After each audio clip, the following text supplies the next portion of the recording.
Hello and assalamu alaikum and welcome to English grammar. We have lesson number 5 of basic English grammar.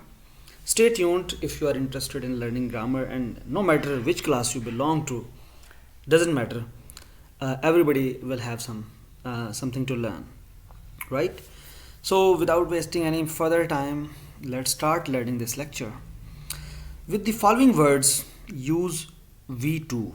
Remember, whenever we use this term V2, it only means that we are referring to second form of verb, right? Students of intermediate, first year, second year, who are my students, they are more than welcome to join this lesson, because the rules that they are going to learn here, they are going to be replicated in the paper. So I'm preparing them for the paper. As long as coronavirus is ruling the roost, the academies and colleges are off, you can just tune into this channel and learn some of the grammar points. So it is always good to speak correct English language and write correct English language. For that, we need to increase our understanding of rules as much as possible. So let's get into this lecture. With the following words, use second form of verb. The words are given here: yesterday, ago, before. Example is 1980, means any other year. Any year is called 1980. It can be 1999, it can be 1987. So anything, any year that is a matter of past, with which you are going to use second form of verb. The other day, last, the previous day, yesternight. Previous day can also be previous week, previous year, previous month. So with all these given words, we are always going to use second form of verb. So if you go into the paper, you're sitting there, there are going to be 5 questions in the form of MCQs, and you are going to take the right one. So remember, there is always a word or two in the sentence that can guide you which form of verb or helping verb is to be used with that. So whenever you see the use of yesterday, ago, before, or whatever the words are given here, you are going to always make sure that you use second form of verb or V2, right? Examples are: Aslam died 10 days ago. Now ago is used here, so I have used second form of verb, died, right? When we say second form of verb, it means that no other helping verb, nothing else is going to be used here, only alone second form. Similarly, I met him yesterday. Yesterday has been used here, so again second form of verb. Met is the second form of meet, right? No helping verb, no use of was, were, is, am, are, has, have, had, right? Only second form of verb. Next example is yesterday or yesternight. I dined out yesternight. Yesternight means previous night.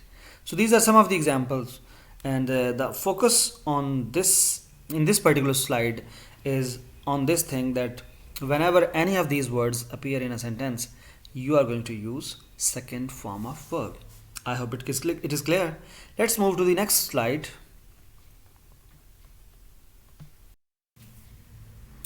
Let's see some more examples. I bought this house in 1980.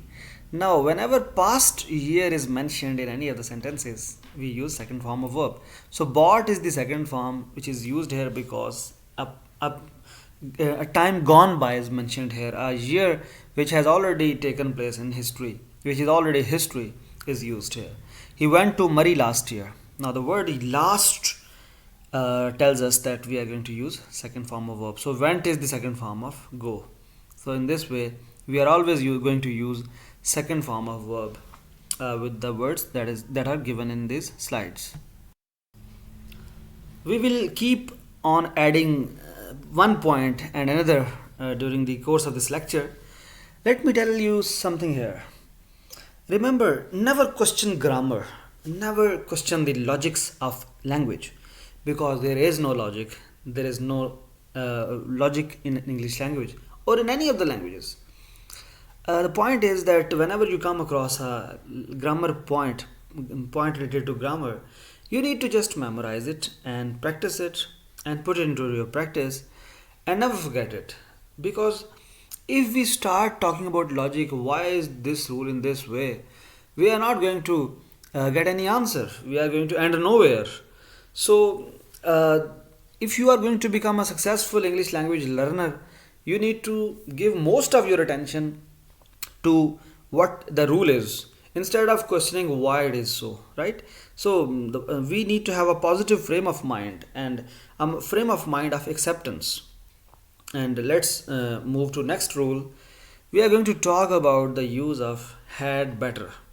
Had better, right? It's an expression and it is used in English language. In Urdu we say behtar hai ke. Okay, in Urdu we translate had better as behtar hai ke. Whenever we advise somebody, we advise ourselves or advise somebody else, we use had better. Rule is always use first form of verb after had better. Examples is also mentioned here. I had better work hard. So had better is followed by first form of verb. Work is the first form. Now don't confuse this expression had better with had. Use of had is something different and use of had better is entirely altogether different thing.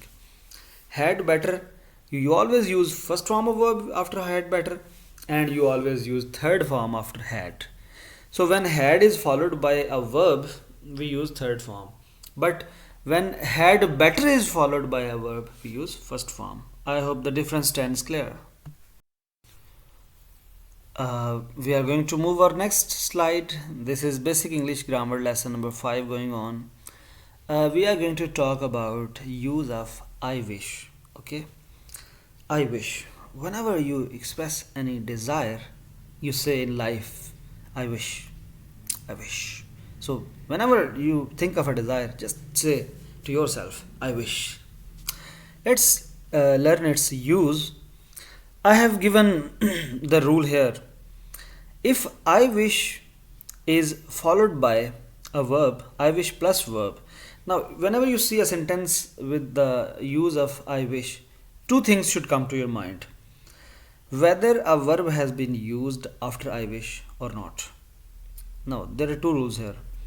For example, if I wish plus verb is used, then it is equal to had plus third form of verb, right? So, whenever you find that a verb has been used after I wish, use had plus third form of that given verb, right?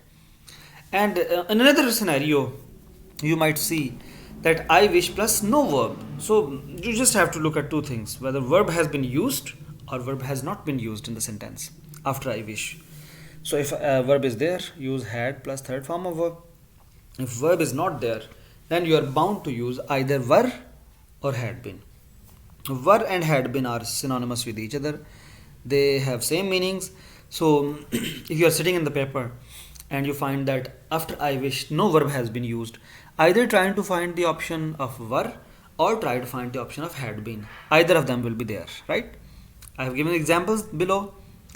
I wish I had visited that place. Now, after in this sentence, verb had has been used here. Visit is a verb. So after I wish, a verb has appeared here. Therefore, we are going to say I wish I had visited that place. So had plus third form of verb is used, right? In next example, I wish I were a prince. If you look at this example carefully, there is no verb after I wish, right? There is no verb. No verb has been used. Therefore, we are going to use either were or had been. In this particular example, we have used were. In the upcoming example, I wish I had been a king. You can clearly see there is no verb. Therefore, there is no third form of verb. There is no had. And in the second and third example, we have used at our will were or had been. We can interchange them. We can also say, I wish I had been a prince. We can also say, I wish I were a king. So, what we learn in this particular slide is that whenever verb is used after I wish, we use had plus third form of verb, and whenever verb is not used after I wish, we are going to use were or had been, not had or third form, right? In this particular slide, I am going to teach you the use of moral lesson. Remember, moral lesson is always in present indefinite tense or first form of verb is used. The students of intermediate and metric have read many moral stories, and every moral story ends with a moral lesson. Just think of some moral lessons that you might have read in your education, in your educational career. I can think of many right now. Some of these are also mentioned on the slide. Honesty is the best policy. Greed is a curse. God helps those who help themselves. If you look at these examples carefully, you will find that only present tense has been used. You can never think of a moral lesson in which past or future is used. So, honesty is the best policy. Is shows that the present tense has been used. Greed is a curse. You will never hear greed was a curse. Honesty was the best policy. God helped those who helped themselves. Just think of some other moral lessons. Necessity is the mother of invention. All covet, all lose. Grapes are sour, right? Necessity is the mother of invention. And you can go on and on thinking of other moral lessons. And sometimes the examiner gives one moral lesson in the verb correction. There will be 5 questions, and one of those questions might be about moral lessons. You just have to memorize all the moral lessons and make sure that you don't forget that moral lesson always has present indefinite tense or first form of verb.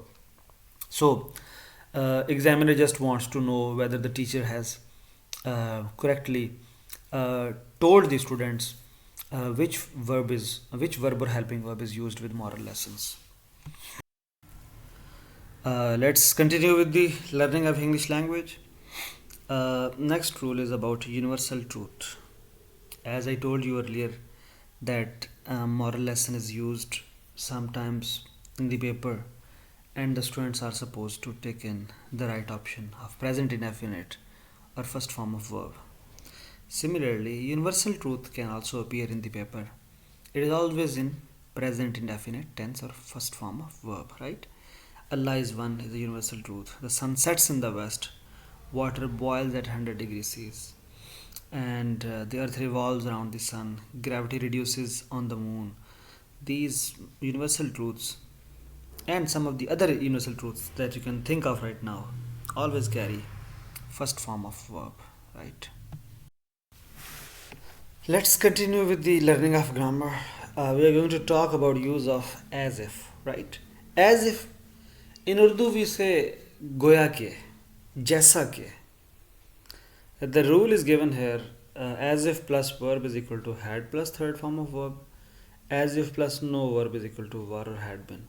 As we have learnt earlier about the use of I wish, in the same way as if is used.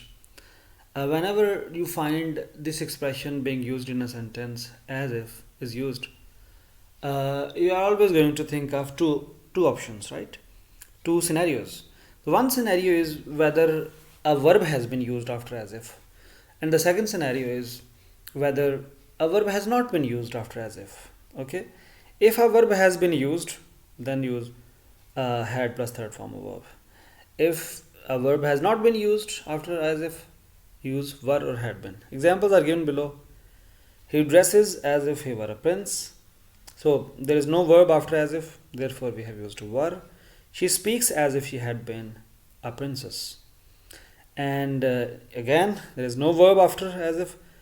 Remember, we are not going to look whether a verb has been used before as if. We are going to find out whether a verb has been used after as if, right? So verb should be used, should or should not be used after as if. In the third example, he speaks as if he had drunk wine. Now verb has been used after as if. Drunk is the verb.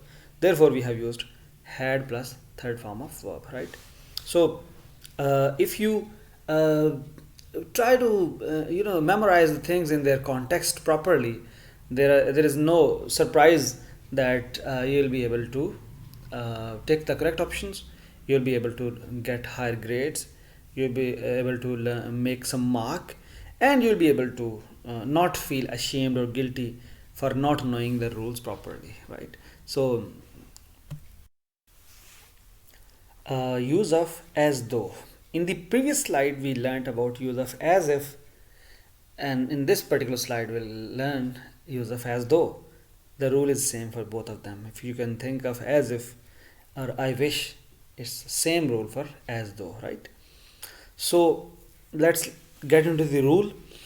As though plus verb is equal to had plus third form of verb. As though plus no verb is equal to were or had been. So if there is a verb, use had plus third form of verb. If there is no verb, use were or had been. And remember, you are going to try to find out the verb after as though, not before as though, after as if, not before as if, after I wish, not before I wish, right? So examples are given here. He dresses as though he were a prince. He dresses as though he were a prince. So there is no verb used after as though, therefore we have used were. Similarly, she speaks as though she had been princess. No verb again, therefore we have used had been.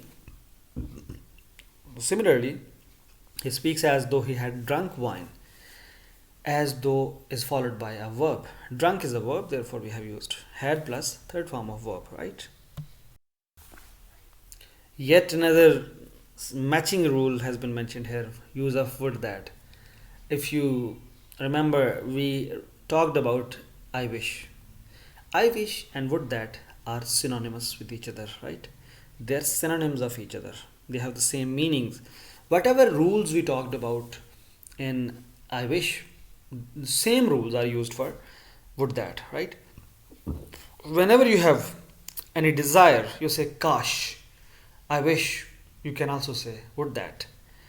So the rule of would that is that if would that is followed by a verb, then you say had plus third form of verb, right?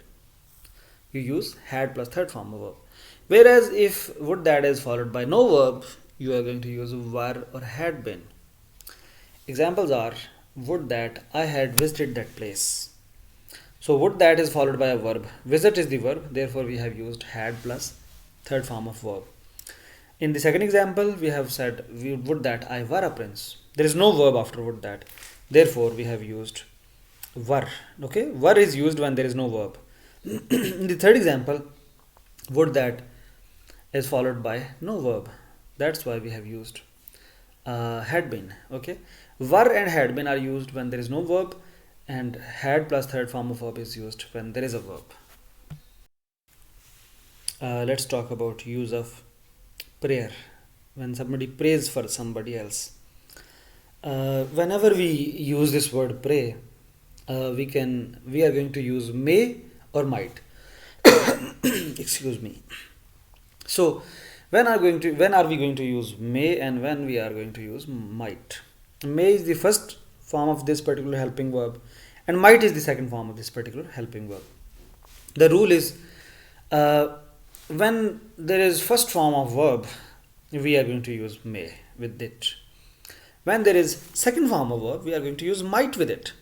The beggar prayed that I might live long. So prayed is second form of verb, therefore we are going to use might. And pray is the first form of verb. I pray that you may live long. So with first form of verb, you are following it with first form of helping verb, and second form of verb is followed by second form of helping verb. I hope the difference stands clear. Use of as well as.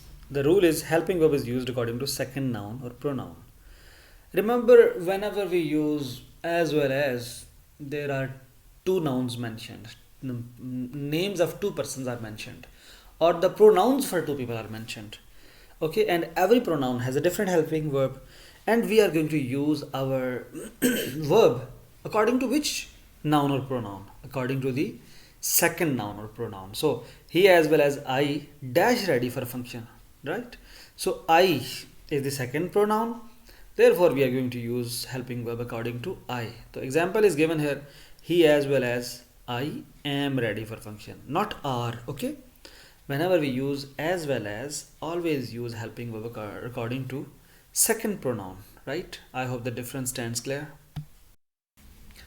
We are going to move to the next slide, and let's talk about uses of now, right now, at present, currently, these days, presently, nowadays. Actually, I have written these words together on purpose, intentionally so, because all these words talk about present continuous tense. When we talk about present continuous tense, we talk about some action which is going on right now, which has not stopped, which has not finished, which is going on, okay, which is ongoing action. So now, right now, at present, currently, these days, presently, nowadays, with all these words we always use fourth form of verb, or the first form plus ing, right? Ing form is used with them. The rule is always use first form plus ing with the given words. Examples are given below.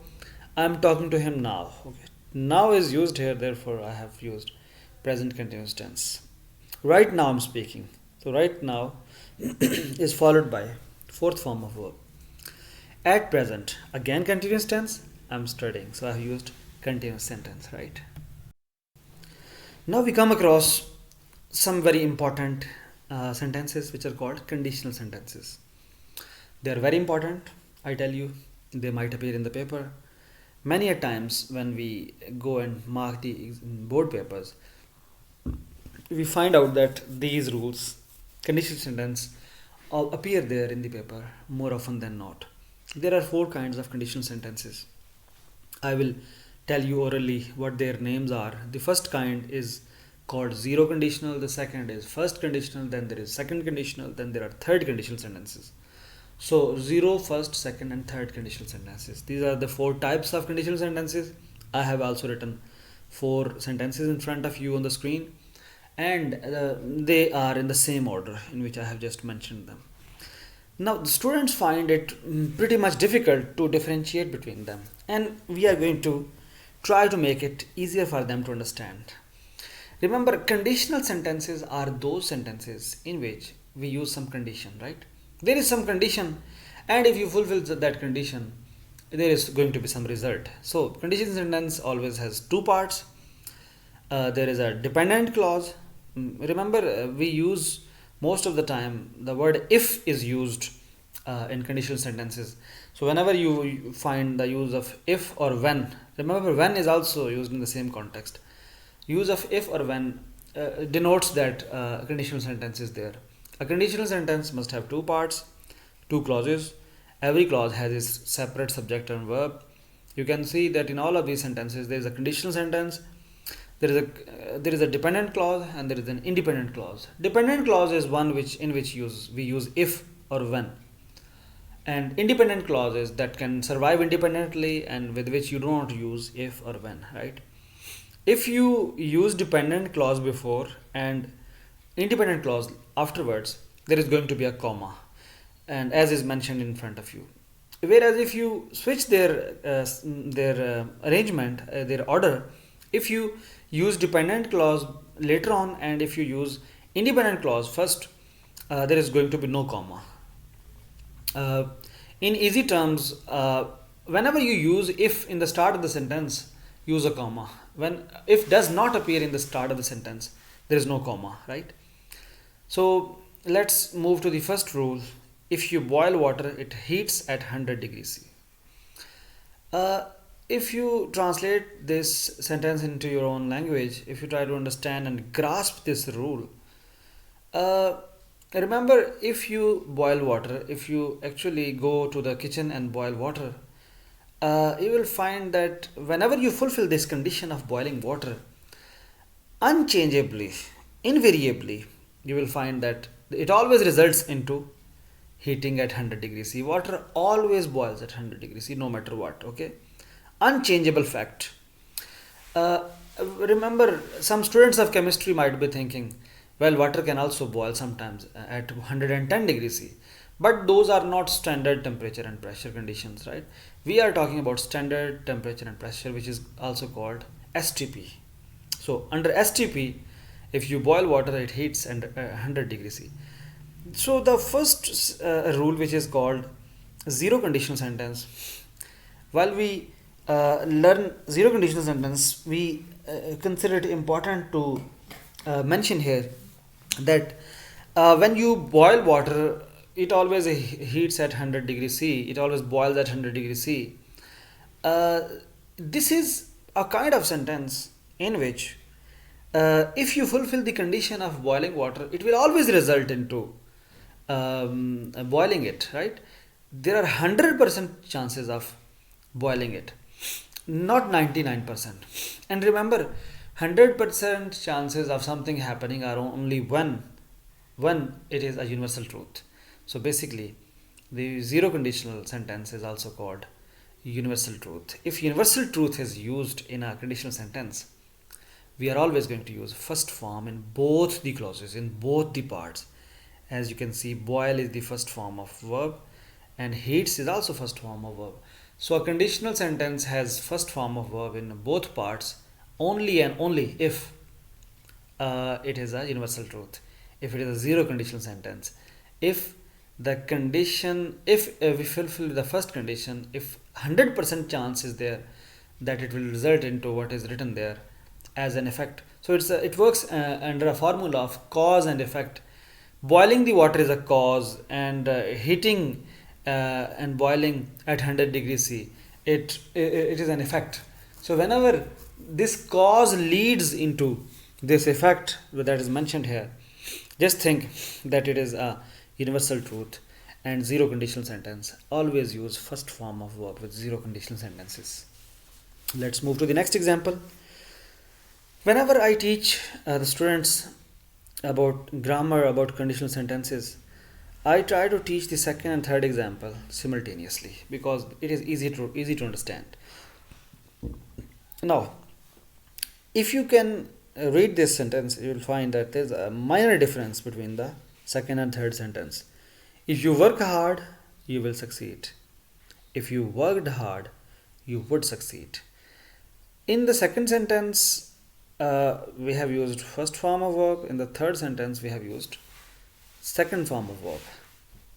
In the second sentence, we have used first form of helping verb. In the third sentence, we have used second form of helping verb. Second sentence is called first conditional. Third sentence is called second conditional, right?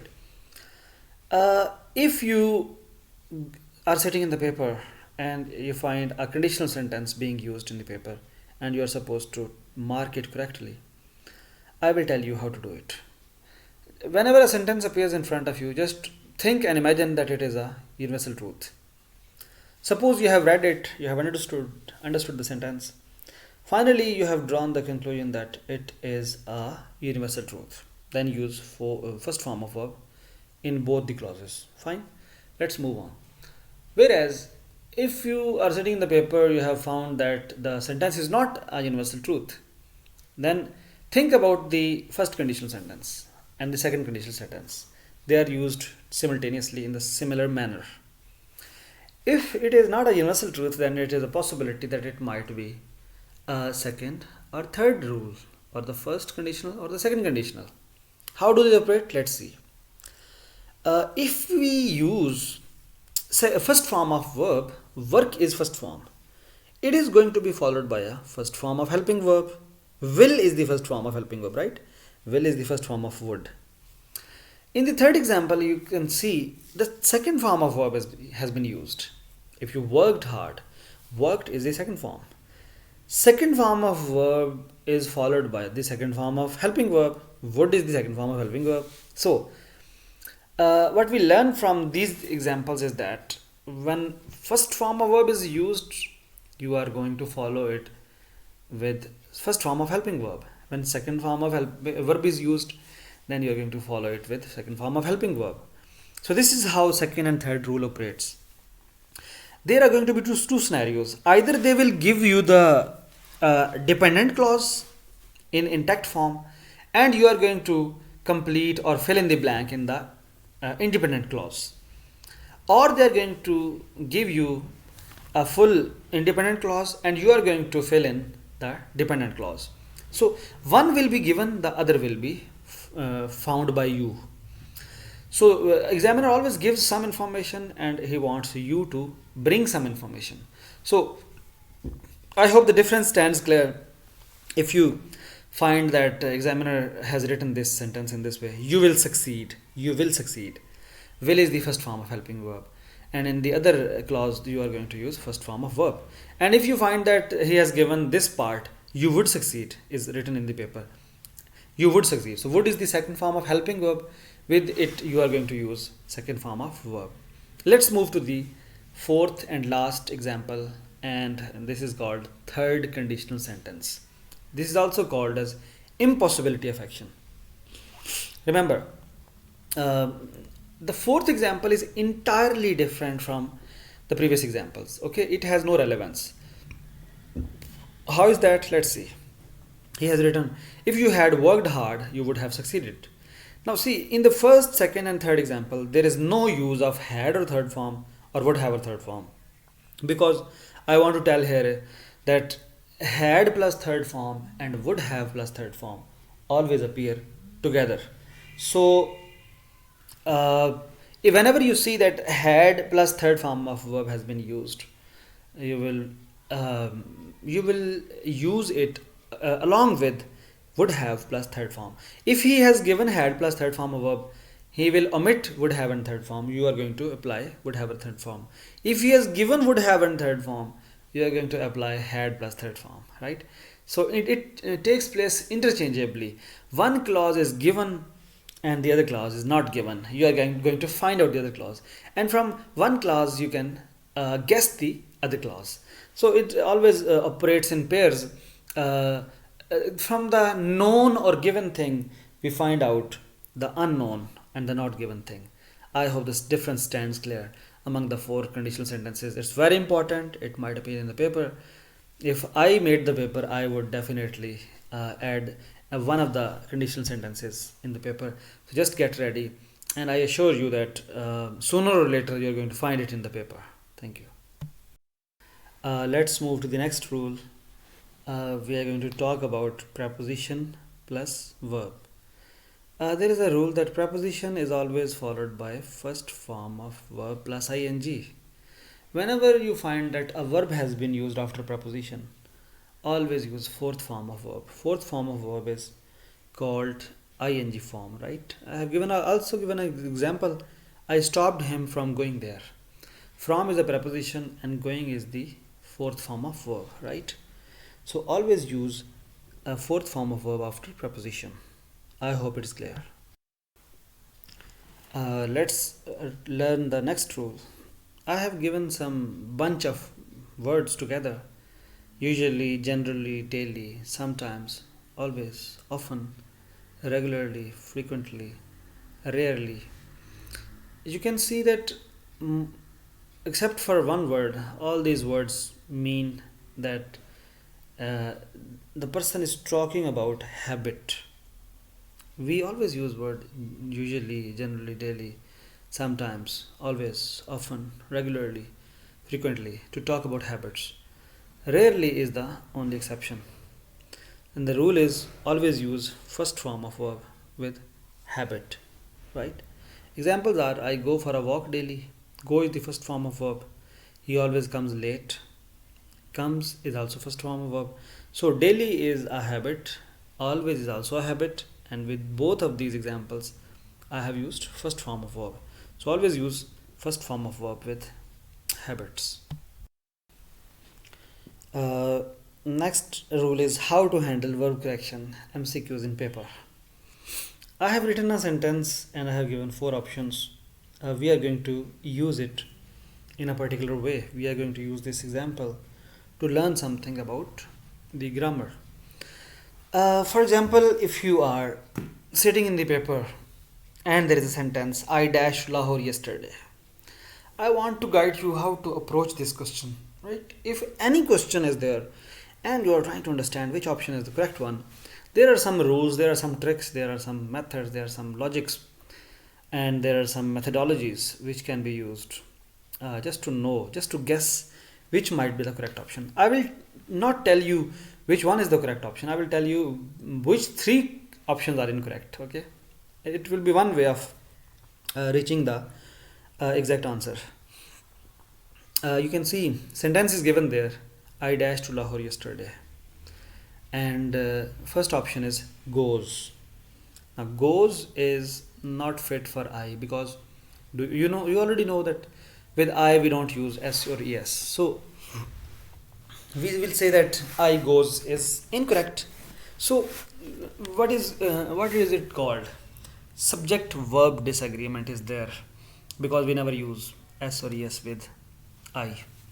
So when subject verb agreement is not there, the option has to be wrong. Let's come to second option. The first option was wrong because of subject verb disagreement. Okay. The second option is wrong for some other reason, not because of subject verb disagreement. And the option is had not go. So some option can be wrong by themselves without any external influence. They are just wrong.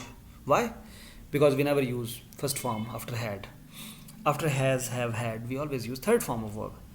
Now this option is also wrong by its own reason. Let's come to third form. Okay. Now, if you look at the third option, has gone, it is also wrong because of subject verb disagreement. We don't use has with I, right? We always use have. It is also wrong because of some disagreement.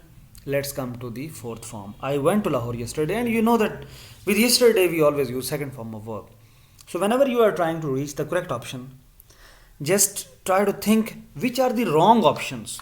Sometimes we think about the right options, at other times we think of the wrong options. It is also one way of knowing the exact answer.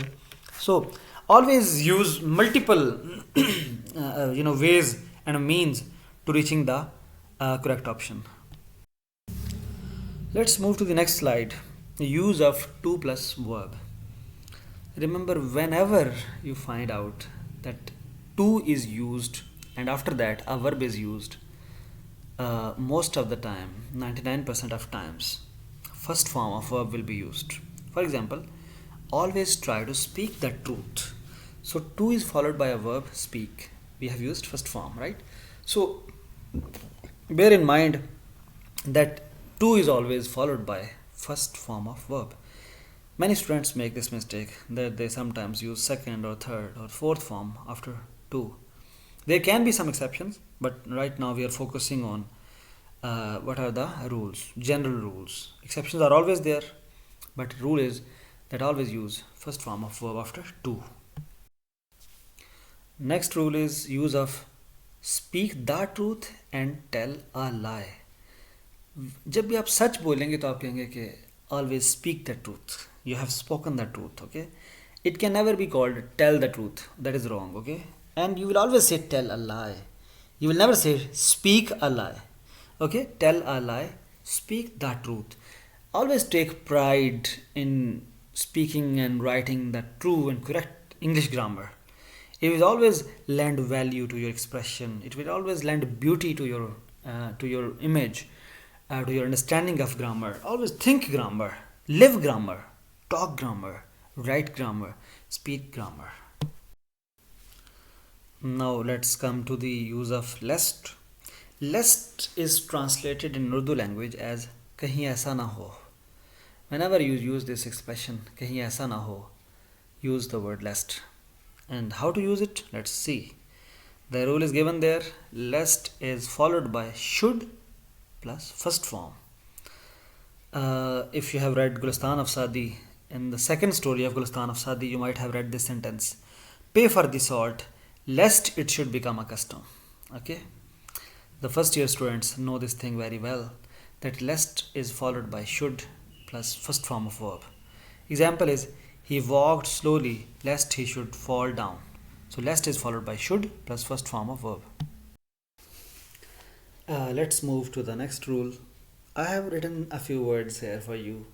Tomorrow, next, upcoming, coming, coming day, following day, in future, and 2021. 2021 refers to any of the coming years. It can be 2022, 23, 24. I have written these words together because we always use same rule with all of them, right? So whenever you find any of these words, you will use helping verbs will or shall depending upon the subject plus first form of verb always with them. So the rule is given here: always use will, shall plus v1 with the above mentioned words. I'll give it an example as well. I will go to Lahore tomorrow. So with tomorrow, always use will plus first form, and also with the remaining words. And just try to memorize these words together and practice them from your book of grammar. And I can also respond to your feedback if it is there. We will talk about now about the use of since and for. Uh, as you know very well that since or for are used with time, and the rule is always use has been, have been, or had been, or will have been along with these words. Whenever you find a word since or for along with time, so always use has been, have been, had been, or will have been. He has been living here since 1990. Okay. So sometimes students make the mistake of using present continuous tense with since for. They should be using present perfect continuous tense, or past perfect continuous tense, or future perfect continuous tense. Instead of saying that I am reading for 10 minutes, say I have been reading for 10 minutes, right? It is always beautiful to speak correct grammar. We have got another rule: use of by plus present or by plus future. Since we are concerned with verb correction, in which sentences are given in the paper for intermediate or metric students, and we have to find out any of the four options which is correct. We have to reach the correct option. So I'm just telling you about the possibilities, about the possible sentences given, about the possible uses given. From those sentences we can also try to infer, try to guess, try to make speculations, and in this way it will become mighty easier for us to understand the grammar. So the rule is use will have plus third form of verb. Whenever you find by plus present, by plus future, use third form of verb. Will have plus third form of verb, right? The example is given here: I will have reached Karachi by tomorrow. By plus future is used here, and we have used will have plus third form of verb. I hope you learned this rule. Let's move to the next rule: use of reach, attack, love, marry, hate, resemble. These are some of the famous uses which appear in first year paper and second year English paper as well. The rule is never use any preposition with any of these words. Sometimes people make the mistake of saying I reached at home. That is wrong. Okay, I reached home. Okay, I hope you won't make this mistake in future. I reached my home. Similarly, Pakistan attacked India is right. Pakistan attacked on India is incorrect. Okay, attack is not followed by any preposition. Similarly, love. I love my mother. Okay, as is given in this slide. Never say I love to my mother, I love with my mother. That is wrong. Uh, she will start hating you for your bad grammar. I hate him. I never say I hate to him, I hate with him. Actually, if you want to ask yourself, why do we make the mistake of using preposition where it is not used? Actually, there is native language interference. Our native or natural or mother tongue interferes with the foreign or external language. Therefore, we make these mistakes, but we are not supposed to. Another word is used here: resemble. Alia resembles her mother. Now, resembles is a verb with which you never use any preposition. So, Alia resembles with her mother is wrong. Alia resembles her mother. Okay, I hope you will not be making this mistake. These are very famous, some of the very famous verbs, and often they appear in the paper, and we are supposed to memorize them in unison.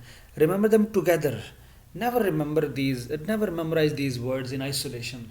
You might forget. Just try to create some categories in your mind, and whenever you think of one of those words, it should all those words should come to your mind. This is how I used to learn grammar. This is how I improved my grammar. This is how I reduced my mistakes.